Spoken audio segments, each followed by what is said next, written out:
Wherever the king visited, he continuously heard the glories of his great forefathers, who were all devotees of the Lord, and also of the glorious acts of Lord Kṛṣṇa. He also heard how he himself had been protected by the Lord from the powerful heat of the weapon of Ashvatthama. People also mentioned the great affection between the descendants of Rukmiṇī and Pritha due to the latter's great devotion to Lord Keshava. The king, being very pleased with the singers of such glories, opened his eyes in great satisfaction.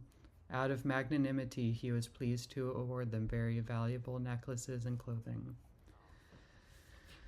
So, to orient us, and to orient myself again, in where we are in the Bhagavatam, Kṛṣṇa has wound up his transcendental pastimes, and he has disappeared from ordinary vision, along with his intimate associates. And now all that is left of the Yadu dynasty, which Kṛṣṇa himself established to the throne through the battle of Kurukshetra and through fighting so many asuras.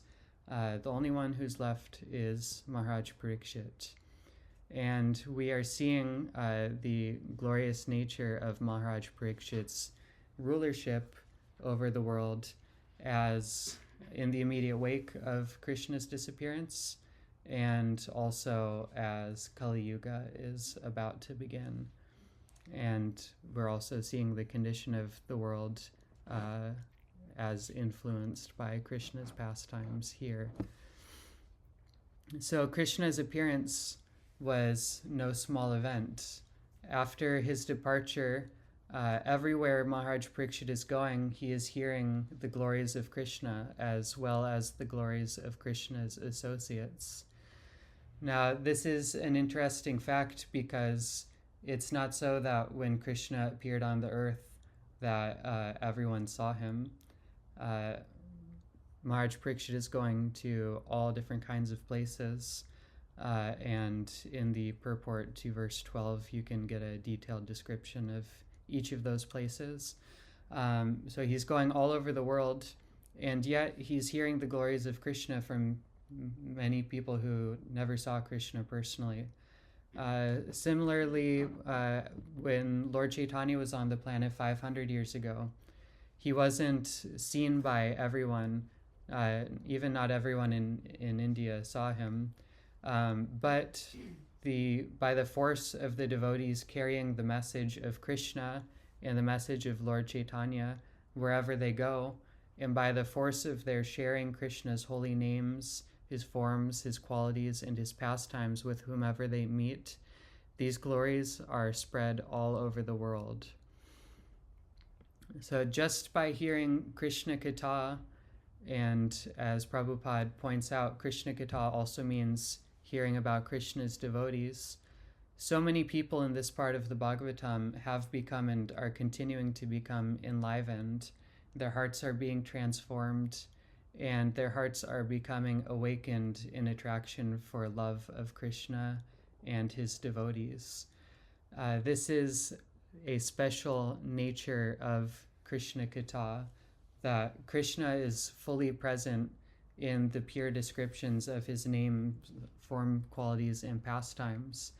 And so when one fully is receptive to hearing such katha from the pure devotee, then that katha enters the heart and transforms it. And one can come to be fully attracted to Kṛṣṇa and fully absorbed in thoughts of Kṛṣṇa, just as much as those who saw Kṛṣṇa personally. And in fact, just the act of being there with Kṛṣṇa personally is not in and of itself necessarily such a powerful thing if one is not qualified. And we see there's one devotee of Lord Chaitanya named Mukunda Datta, who was, it's a long story, but he was chastised by Lord Chaitanya because at one point he was not very discriminate about who he was associating with. Lord Chaitanya accused him of being like a chameleon. He just kind of blended in whoever he was around. And so anyways, after chastising him, then Lord Chaitanya glorifies him and is saying that he's giving Mukundadatta the full mercy of being with him. He was going to banish Mukundadatta, but he said, no, actually, I have to be with you because you're my pure devotee. Your love for me is so great that I have to be with you. And Mukundadatta, he was hanging out with Mayavadis, apparently. That's what I've heard.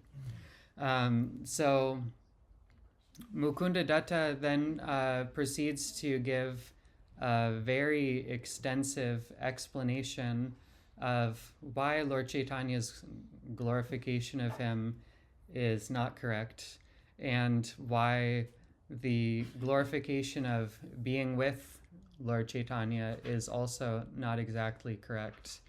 And Mukundadatta gives many examples of people who were in the direct presence of Krishna, and yet they were not able to take full advantage of that presence.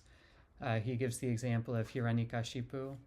He was right there with Lord Nrsimhadev, even on the lap of Lord Nrsimhadev, and did not develop prema from that experience.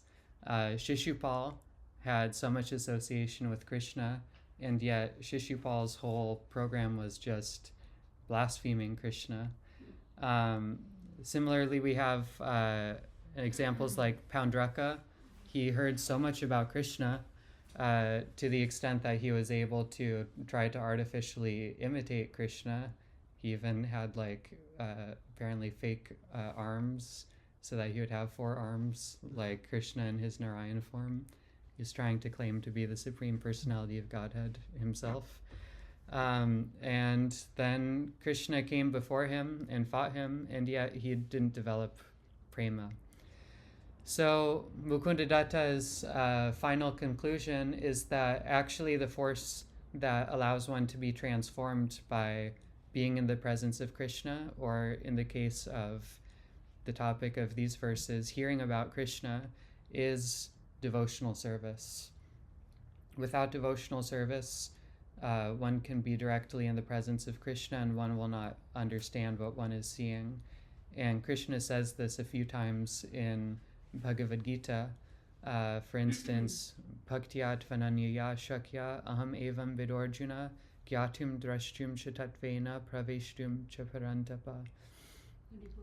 He says, O Arjuna,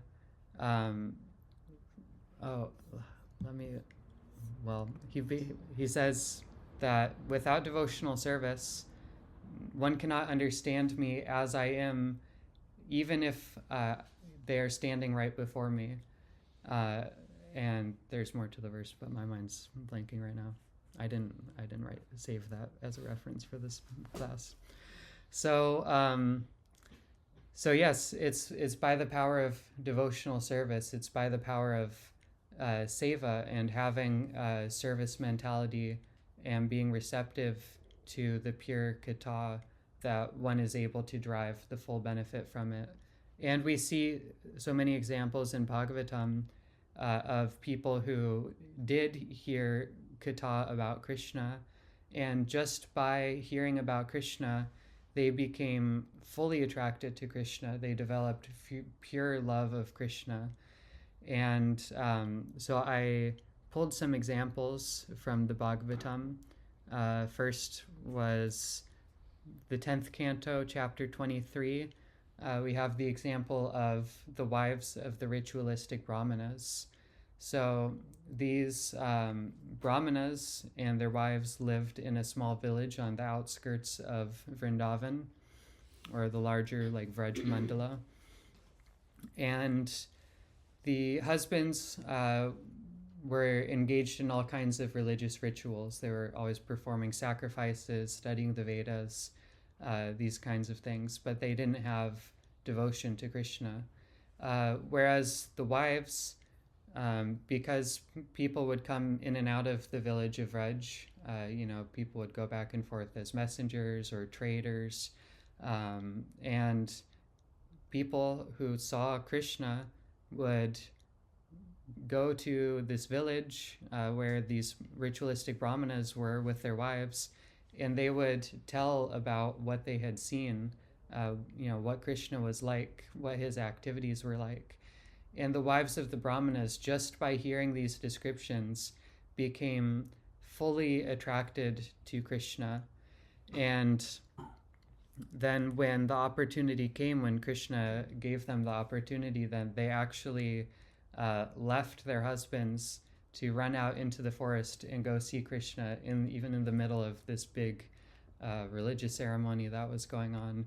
They just ran out of the house to go see Kṛṣṇa because Kṛṣṇa's friends told them that Kṛṣṇa was hungry, and so we have to feed him and we have to see him. So here's a few verses describing the experience of the wives of the brāhmaṇas in that instance. It says, although their husbands, brothers, sons, and other relatives tried to forbid them from going, their hope of seeing Kṛṣṇa, cultivated by extensive hearing of his transcendental qualities, won out. Along the river Yamuna, within a garden decorated with buds of Ashoka trees, they caught sight of him strolling along in the company of the cowherd boys and his elder brother Balaram. His complexion was dark blue, and his garment golden, wearing a peacock feather, colored minerals, sprigs of flower buds, and a garland of forest flowers and leaves.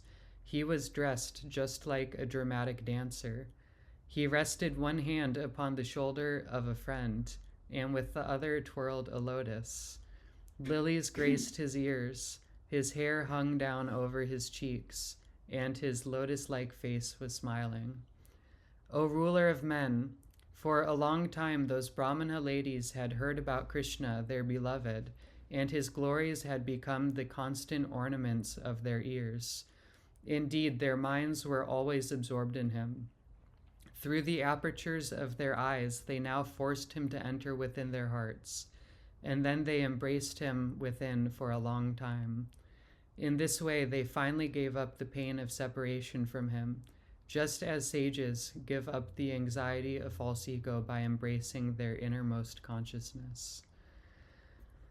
And then another powerful example is in the case of Rukmiṇī.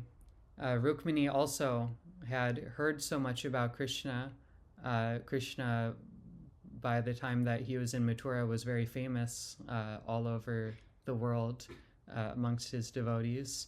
And so Rukmiṇī heard so many things and became supremely attracted to Kṛṣṇa. Of course, Rukmiṇī is an eternal associate of Kṛṣṇa, so it's completely natural. Of course, it's natural for all jivas to be attracted to Kṛṣṇa, but especially Rukmiṇī. But in her letter to Kṛṣṇa that she sent a messenger with a letter to Kṛṣṇa.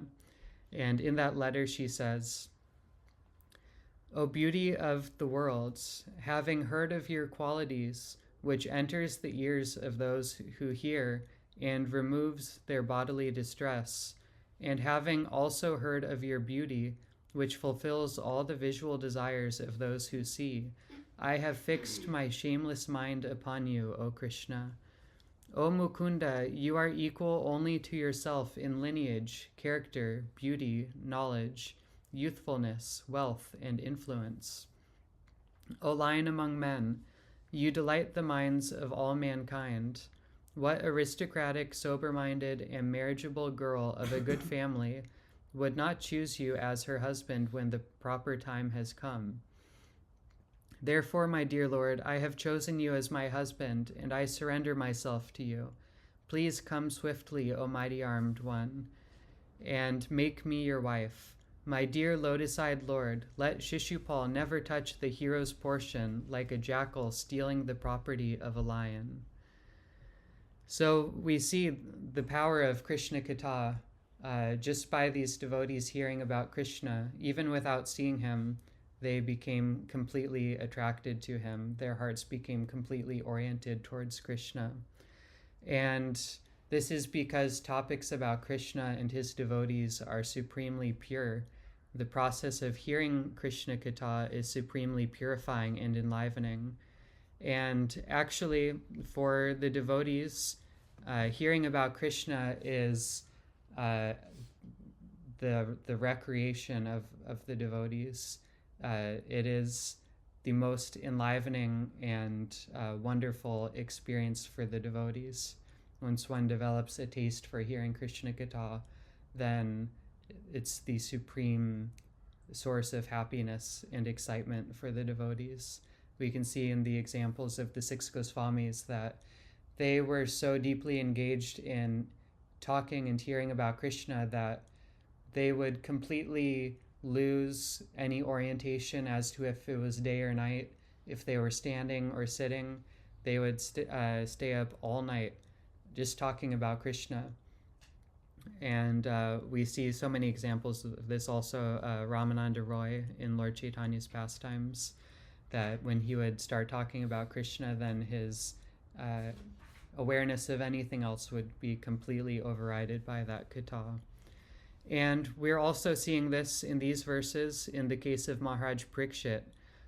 It's described in the verse that his eyes opened in great satisfaction as he heard this glorification of Kṛṣṇa and Kṛṣṇa's devotees. The specific words used in the verse are Pratyujrimpitalochanaha. That means his eyes stretched wide open, filled with love and affection.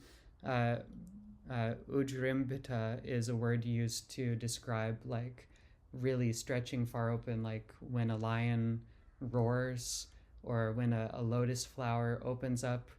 So we can just imagine Mahārāja Parīkṣit wasn't just, looking with dull eyes, but his eyes were like wide open. And we can imagine also that in his pure love for Kṛṣṇa, there were most likely other symptoms too. Tears coming to his eyes, speechlessness, choking up of the throat. And we also see a symptom of Mahārāja Parīkṣit's ecstatic love for Kṛṣṇa in how Mahārāja Parīkṣit is responding to hearing such glorification of Kṛṣṇa and Kṛṣṇa's great devotees. He's responding by giving wonderfully in charity to those speakers. And we see a similar instance to this in the pastimes of Sri Chaitanya Mahaprabhu during his time in Jagannath Puri as a sannyasi.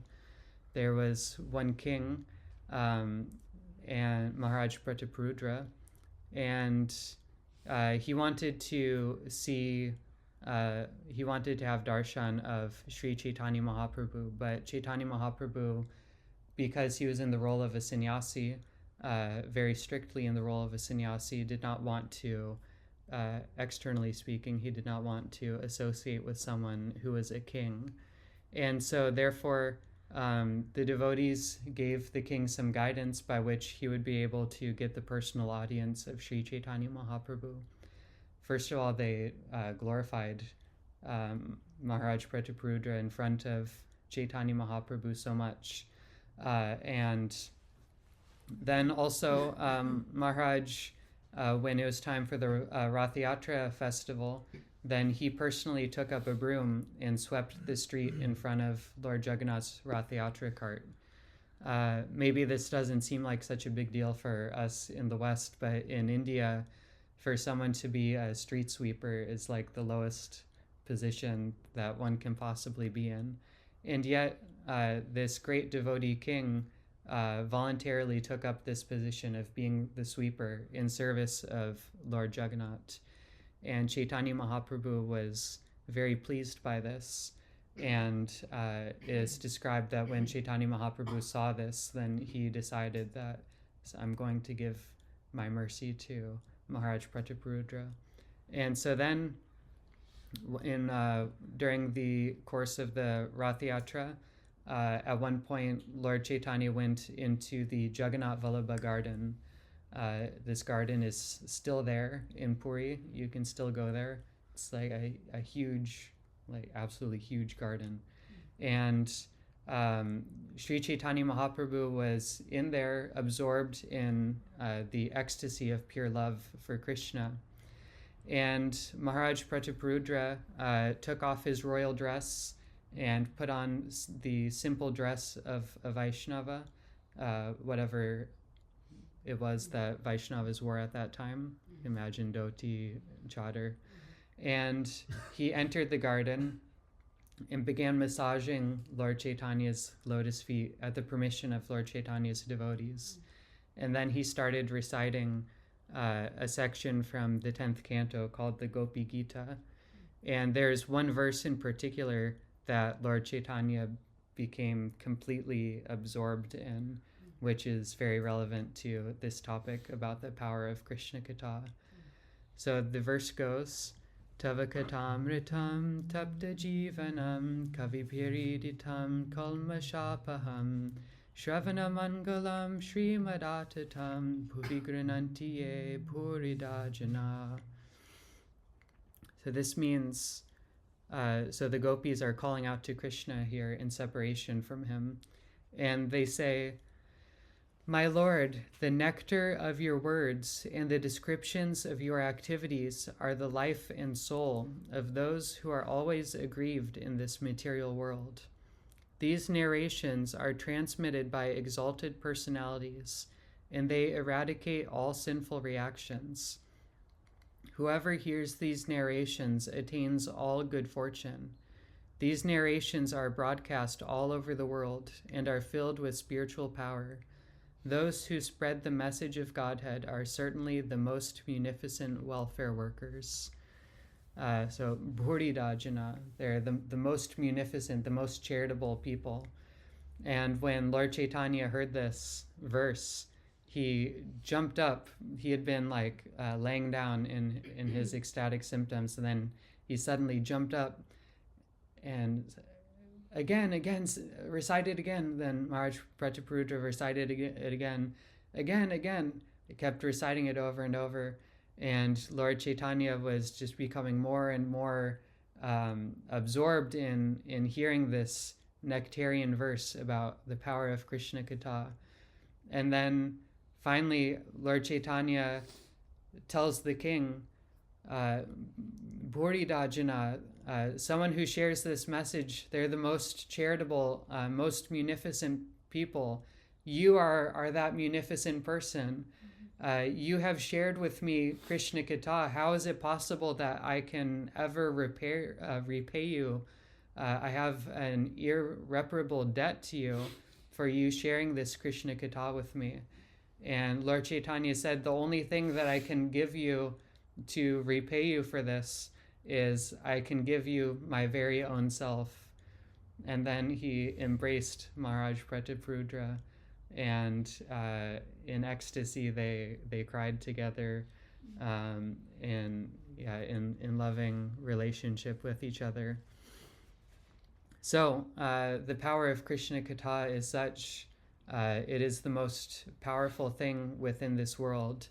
And it is also besides the most purifying thing, it is also the thing that is most relishable for the pure devotees.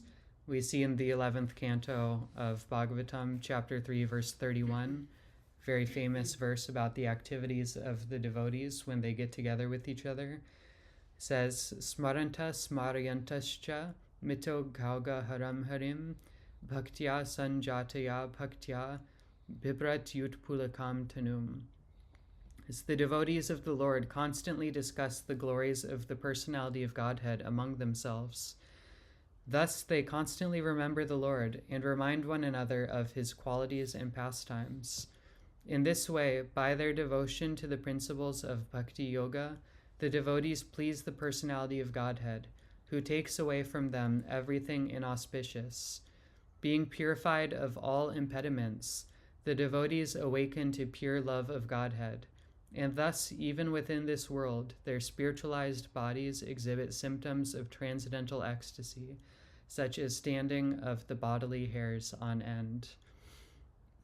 So this is our great fortune by the mercy of the great devotees who have carried this message of Krishna and carried the message of Sri Chaitanya Mahaprabhu all over the world, particularly Srila Prabhupada. We have the opportunity to absorb ourselves in hearing about topics of Krishna, and thus we can become supremely purified and supremely enlivened. And this Kṛṣṇa-kathā, hearing about Kṛṣṇa and hearing about his pure devotees, never gets old. We can see again in the example of Mahārāja Parīkṣit. Everything that he was hearing from these reciters who gave him these welcome addresses, he had already heard these things before. All throughout his life, he was hearing about the glories of Kṛṣṇa. And yet, to hear about them again was not diminished in its impact in any way. In fact, the more one hears Kṛṣṇa-kathā, the more and more amazing and enlivening that Kṛṣṇa-kathā is, because the heart becomes ever more open to love of Kṛṣṇa, and one's attraction to Kṛṣṇa becomes ever greater, and one's experiences in devotional service also then color more and more your hearing about Kṛṣṇa's qualities and his activities.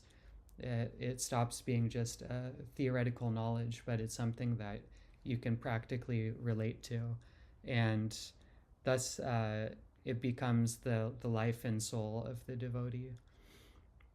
So this is our goal in hearing about Kṛṣṇa, and we should be very much oriented towards this, and also make every attempt to not only hear about Kṛṣṇa, but also share Kṛṣṇa with each other, share Kṛṣṇa with others. As Sachinandana Swami was saying at Sadhu Sangha, right, he was hiding behind the pillars to spy on the devotees and see what were they talking about. And he said that he heard so many topics of discussion, but not so many topics of discussion about Kṛṣṇa. So we may see in ourselves also the opportunity to increase the quantity and quality of our discussion with each other about the topics of Kṛṣṇa, and then we can become greatly enlivened and absorbed in Kṛṣṇa consciousness through this. If there's any questions or comments or objections. No objection, my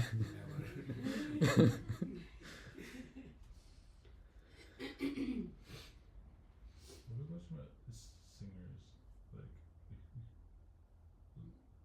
like, were they just people singing? Like, yeah, it's random. Just people would be like, instead of talking about things, they would also just sing. yeah, it seems that in those times there were like professional singers whose like whole job was just to was sing. it like a concert? Like, was it like planned? They make a story, Prabhu. So, so let's say Atul's story is very inspiring, and then I'm his friend, and I want to take this message to different villages. But how do I do that? To attract people, they make a melody out of it, out of this story, and then like people would actually hear, and then that melody is catchy, right? So they would sing another place and then another place. That's how the news would go around. But was it like say the king and his procession would enter the village? Would it be like a separate event, kind of like, or would it just be like, hey, like this person has something to say, and it would be like a impromptu kind of concert or something? Yeah, maybe both. I mean, maybe as they were going along, there were singers, and also at whatever, assembly hall. If that is very popular in village, then they would call in kingdom to sing. The kings and his I've heard few administrator would Go on, call. please. Call I've them. heard few stories like the king would hire singers and people to go Yeah, but village here to he's village. just passing through all the towns and villages. So He Well, had but to- all the different kingdoms are like welcoming him in and having a reception. So it seems like it's in the context of these. there would be like a kind of a reception.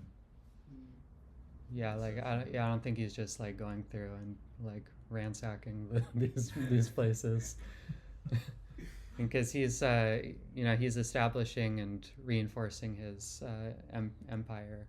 So he's going and making sure that like everything is in order. Pretty sure, Prabhu, you were there. Try to remember.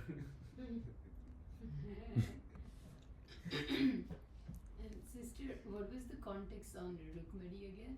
Rukmiṇī is writing later and thinking of Krishna. What was the context of that? Yeah, so she was going to be forced to marry Shishupal, who, well, everyone agreed, including her father, that Krishna was the appropriate husband for her. But Rukmiṇī's father was partial to his son Rukmiṇī, who was friends with Shishupal and was enemies of Krishna. And so the father, the king, decided that he was going to marry Rukmiṇī to Shishupal instead of Krishna. And so then Rukmiṇī is like so distressed that I'm not going to be married to who's actually meant to be my rightful husband. Is Shishupal that said 100 times, like 101 times, and then Krishna? Yeah. Yeah, it's described that from the very moment of his birth, he was blaspheming Krishna.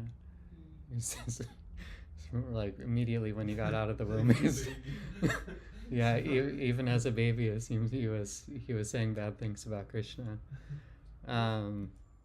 Yeah, but Krishna was very tolerant until it got to a certain point. I think there's more context. Yeah. He was given, like Krishna told him, like, I'll forgive your 100 offenses. So Mirabai, it says princess from Rajput in India, and she had a similar story. Like her mom, they would be playing, and then she asks her mom, "Who is my husband?"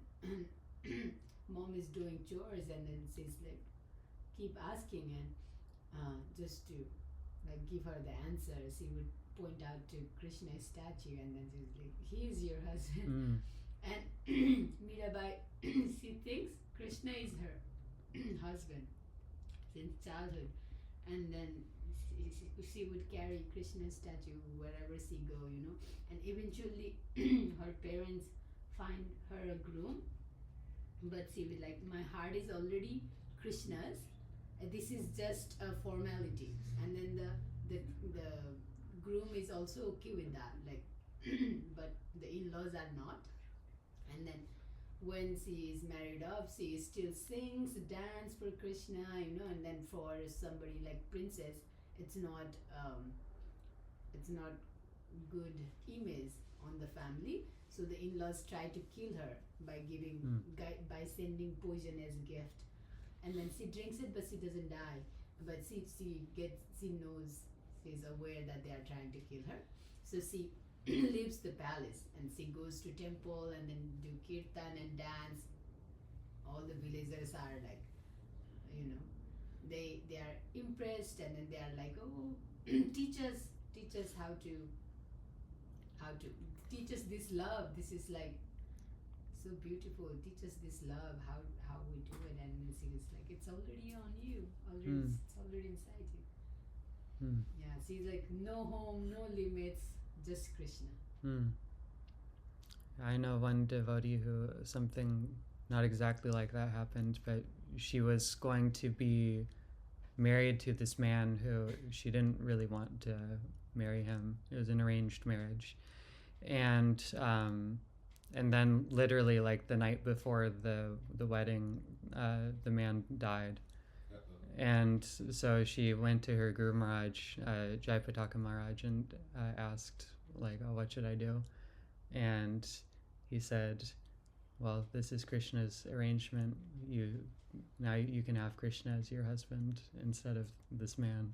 And so then she became a pujari and is like extraordinarily dedicated to doing pujari seva in San Diego. For like decades, she's been a pujari. It's like her whole absorption in serving the deity.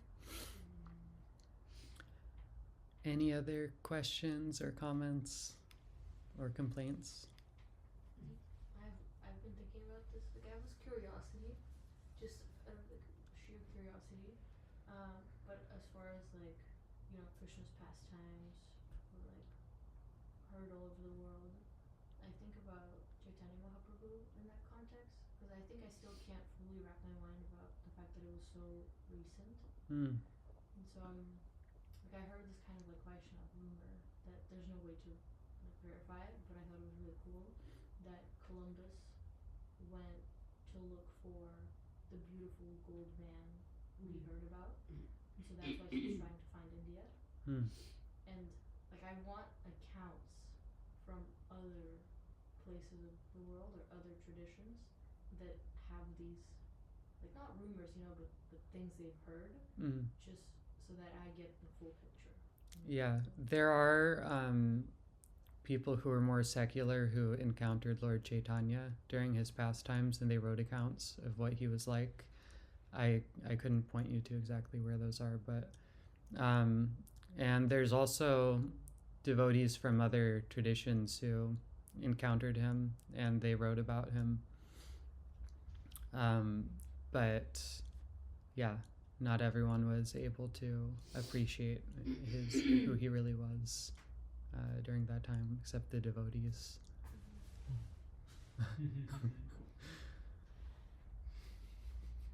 All right, anything else? Shri, what was that? There's accounts in Vrataparudras, because the king of Orissa is still in that line. Mm. And so there's like artifacts and stuff that have been kept in that Oh. royal family. Huh. Yeah, I've never looked into that. I'll have to look into that. Alright, Srimad-Bhagavatam ki jai, Srila Prabhupada ki jai, Gaura Bhakta Vrinda ki jai.